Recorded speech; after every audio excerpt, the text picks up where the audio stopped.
समंदर किनारे टहलते हुए इस लड़के को एक पत्थर पर पड़ी हुई स्टिंगरे दिखाई देती है। वो धूप में बेहोश सी पड़ी होती है। लड़का समझ जाता है कि अगर इसे वक्त रहते पानी में नहीं डाला गया तो ये गर्मी से मर सकती है। वो बिना वक्त गंवाए उसे उठाता है और समंदर में छोड़ देता है। लेकिन अगली सुबह वही स्टिंगरे फिर से उसे किनारे पर मिलती है, इस बार रेत में बुरी तरह फंसी हुई। लड़का फौरन उसे बाहर निकालता है और फिर से समंदर में डाल देता है। थोड़ी ही देर में वो नोटिस करता है कि जब कोई उसे छूने की कोशिश करता है तो वो हल्की हरकत करके कुछ इस अंदाज में प्रतिक्रिया देती है जैसे हंसी आ रही हो। उसका चेहरा भी थोड़ा अजीब सा लगता है, जैसे किसी एलियन जैसी आकृति हो। पास ही में एक छोटी सी स्टिंगरे पड़ी होती है। देखकर ऐसा लगता है जैसे ये उसी की बच्ची हो। लड़का जानता है कि इतनी छोटी मछली उथले पानी में सुरक्षित नहीं रह सकती। वो एक नाव किराए पर लेता है, बड़ी स्टिंगरे को समंदर के गहरे हिस्से में ले जाकर छोड़ देता है और छोटी वाली को घर ले आता है। घर लाने के बाद अचानक छोटी मछली सुस्त हो जाती है और बार बार तड़पने लगती है। शायद थैले में ऑक्सीजन की कमी थी। लड़का बिना देर किए उसे खुले पानी वाले टैंक में डाल देता है। थोड़ी ही देर में मछली दोबारा एक्टिव हो जाती है। इसके बाद वो रोज उसे खाना देने लगता है और मछली भी धीरे धीरे उसके साथ घुलने मिलने लगती है। कुछ ही दिनों में वो काफी बड़ी हो जाती है, लेकिन जब उसे मछली खिलाई जाती है तो वो उसे पकड़ नहीं पाती। कई बार कोशिश करने के बाद आखिरकार वो एक मछली निगल ही लेती है। खाने के बाद वो इतनी खुश हो जाती है कि पानी में तेजी से इधर उधर तैरने लगती है, जैसे कोई बच्चा पहली बार चॉकलेट खाकर खुश हो गया हो। अब लड़का उसके लिए टैंक में और भी मछलियाँ डाल देता है ताकि वो जब चाहे शिकार कर सके। वो तेजी से बढ़ रही होती है और अब उसका आकार इतना बड़ा हो चुका होता है कि पुराना टैंक छोटा पड़ने लगता है। लड़का उसके लिए एक नया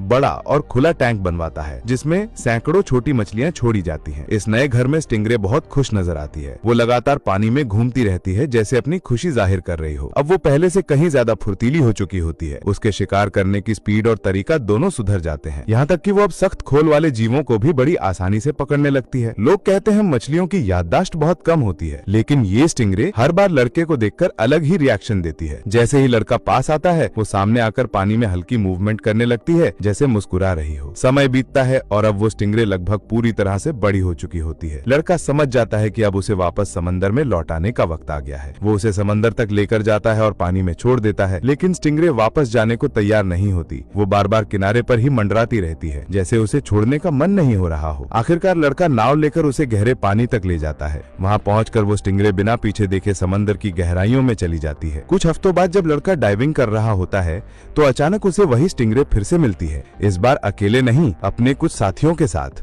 वो सब मिलकर लड़के के चारों ओर घूमने लगते हैं जैसे उसकी रक्षा कर रहे हों। अब वो स्टिंगरे अक्सर इंसानों के बीच दिखती है। लोग उससे डरते नहीं बल्कि उसे प्यार से खाना खिलाते हैं। शायद यही होती है इंसान और प्रकृति के बीच की सबसे खूबसूरत दोस्ती।